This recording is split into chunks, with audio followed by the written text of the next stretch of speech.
বিশ্ববাসীকে জানাই, বেগম জিয়া কোনো দলের না। হাসিনের মতো শেখ মুজিবরে যেমন দলের বানাইছিল, বেগম জিয়া শহীদ জিয়ার জন্য কেউ কোনো দলের সম্পদ মনে না করে।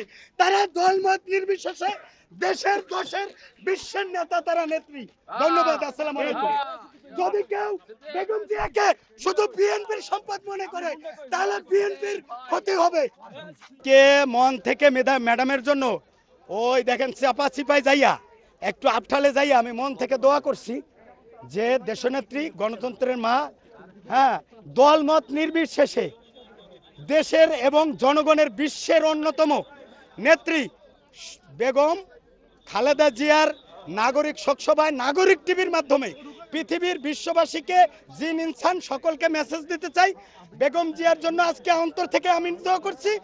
সারা পৃথিবীর মিডিয়ায় যারা দেখছে তারা দোয়া করছে, এবং বেগম জিয়ার যে অসমাপ্ত কাজ যিনি করে যেতে পারে নাই ফ্যাসিস্টের কারণে, এই খুনি হাসিনের কারণে, কত বড় খারাপ সে বেগম জিয়ারকে সোলো পয়জনিং করিয়া, সে বেগম জিয়ারে সোলো পয়জনিং করিয়া সে আবার শোক সংবাদ দেয়, শোক সংবাদ করতেছে। কিন্তু উনি যদি বেগম জিয়া যেমন ভাবে আলেম ওলামাদের সম্মান করছে, তারেক রহমান যদি ওইভাবে সম্মান না করে, তাহলে কিন্তু সমস্যা। পরিষ্কার বলে দিলাম, বেগম জিয়া যেভাবে আলেম ওলামাদের সম্মান করছে, তার চেয়ে বেশি তারেক রহমানের আলেম ওলামাদের সম্মান করতে হবে। ইনশাআল্লাহ এখন প্রশাসন আসছে, এখন যাই হোক, জনগণের ভোট জনগণ দিবে। বিএনপি এমন আচরণ করে যেন জনগণ